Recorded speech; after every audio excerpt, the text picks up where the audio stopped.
Welcome back to my English class. और आज का हमारा है फॉर्मूला नंबर 17 और डे नंबर 17। और आज के इस वीडियो में हम सीखने वाले हैं रोजाना बोले जाने वाले ऐसे वाक्य जो सेम टाइप के, एक ही प्रकार के ऐसे वाक्य की इंग्लिश आज हम यहाँ सीखने वाले हैं। और इतनी आसानी से सीखेंगे कि इस तरह के वाक्य को हमारे लिए रोजाना इंग्लिश में बोलना काफी आसान हो जाएगा। तो सबसे पहले हम देख लेते हो कौन सा फॉर्मूला है या कौन से वाक्य है जिसकी इंग्लिश आज हम सीखने वाले हैं। जैसे बोलने में क्या जाता है, खेलने में क्या जाता है, टीवी देखने में क्या जाता है और उसे बुलाने में क्या जाता है।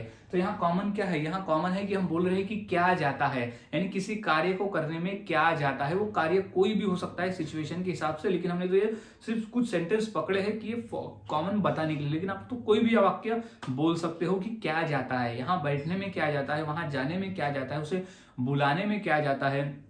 तो इस तरह के वाक्य को आज हम इंग्लिश में बनाना सीखने वाले हैं और इतनी आसानी से सीखेंगे कि इस तरह के वाक्य को हमारे लिए काफी आसान हो जाएगा इंग्लिश में रोजाना के बोलचाल में बोलना।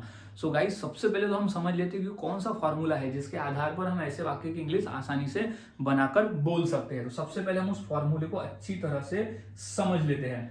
तो वो फॉर्मूला है कि व्हाट गोज टू। यहाँ व्हाट गोज टू का ही तो मतलब होता है कि क्या जाता है। व्हाट गोज टू का ही मतलब होता है क्या जाता है। तो व्हाट गोज टू हर सेंटेंस में कॉमन रहेगा, उसे लिख लेना कि वो कॉमन रहेगा ही रहेगा, क्योंकि उसी का मतलब होता है कि क्या जाता है, व्हाट गोज टू। अब V1 प्लस V1 यानी क्रिया का पहला रूप, क्रिया का पहला फॉर्म हो जाएगा कि कौन से कार्य करने में क्या जाता है, वो कार्य आ जाएगा, लेकिन वो भी सिचुएशन के हिसाब से बदलेगा।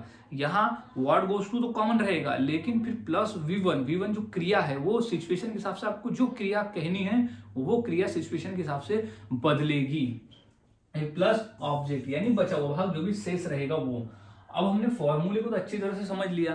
अब हम फॉर्मूले के आधार पर वाक्य को इंग्लिश में बनाना सीखते हैं ताकि ऐसे वाक्य हमारे लिए आसान हो जाए बनाना और फिर उसे बोलना। तो अब है बोलने में क्या जाता है। अब बोलने में क्या जाता है, तो अब इसे हम फॉर्मूले के हिसाब से बनाते हैं। तो सबसे पहले फॉर्मूला कहता है व्हाट गोज टू। तो बोलने में क्या जाता है, तो व्हाट गोज टू यानी क्या जाता है कि इंग्लिश पहले हो जाएगी what goes to, what goes to. तो ये सबसे पहले होगा कि क्या जाता है, तो व्हाट गोज टू। अब क्या करने में, तो बोलने में, तो व्हाट गोज टू स्पीक यानी बोलने में क्या जाता है, तो व्हाट गोज टू स्पीक यानी बोलने में क्या जाता है। तो ये सिंपल सा वाक्य है कि बोलने में क्या जाता है, तो व्हाट गोज टू स्पीक यानी बोलने में क्या जाता है, बोल दिया।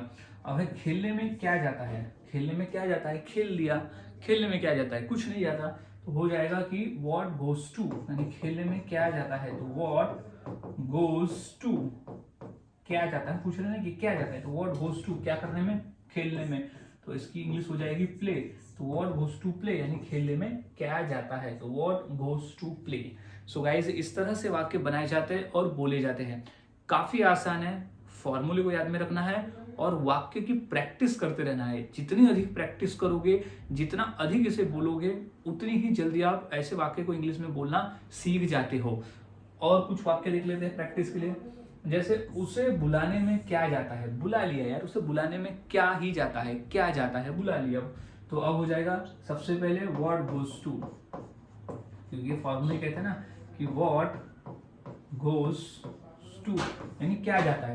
तो व्हाट गोज टू क्या करने में, उसे बुलाने में। बुलाने को हम इंग्लिश में कॉल कह सकते हैं, तो इनवाइट कह सकते हैं, तो कॉल। अब किसे, उसे, तो कॉल हिम, उसे बुलाने में क्या जाता है। तो what goes to call him, उसे बुलाने में क्या जाता है। तो इस तरह से वाक्य बनाए जाते हैं और बोले जाते हैं। काफी आसान है, बस फॉर्मूले को याद में रखना होता है। फॉर्मूले अगर याद में रखते हो तो आप आसानी से वाक्य को इंग्लिश में बनाकर बोल सकते हो। अब नेक्स्ट वाक्य है कि टीवी देखने में क्या जाता है, टीवी देखने में क्या ही जाता है। तो हो जाएगा what goes to, what goes to यानी क्या जाता है, व्हाट गोज टू क्या जाता है, क्या करने में, टीवी देखने में। तो to watch TV, to watch TV यानी टीवी देखने में क्या जाता है। तो what goes to watch TV. तो इस तरह से वाक्य बनते हैं और बोले जाते हैं। काफी आसान है, बस फॉर्मूले को याद में रखना है और फॉर्मूले के आधार पर वाक्य को इंग्लिश में बनाना है। और वाक्य देख लेते हैं। जैसे पढ़ने में क्या जाता है, पढ़ लिया, पढ़ने में क्या जाता है। तो इसकी इंग्लिश क्या हो जाएगी, व्हाट गोज टू, पढ़ने में क्या जाता है। तो हो जाएगा व्हाट गोज टू यानी पढ़ने में क्या जाता है, तो व्हाट गोज टू क्या, read. What goes to read यानी होता है पढ़ना, तो व्हाट गोज टू रीड यानी पढ़ने में क्या जाता है, तो व्हाट गोज टू रीड।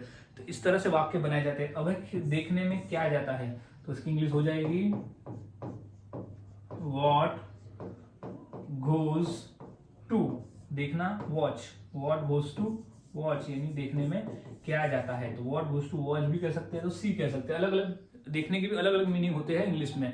तो यहाँ हम लिख सकते हैं कि अगर टीवी देखने के संदर्भ में से कहा जा रहा है तो हम बोल सकते हैं ना what goes to watch TV, या व्हाट गोज टू सी, देखने में क्या जा रहा है। तो इस तरह से वाक्य बनाए जाते हैं और बोले जाते हैं। काफी आसान है, बस फॉर्मूले को याद में रखना होता है। तो अब इसी फॉर्मूले के आधार पर मैं दो वाक्य देता हूँ, इसकी इंग्लिश क्या होगी मुझे मेरे कमेंट सेक्शन में जरूर बताएं। जैसे उसे मारने में क्या जाता है और अखबार पढ़ने में क्या जाता है, पढ़ लिया, अखबार पढ़ने में क्या जाता है।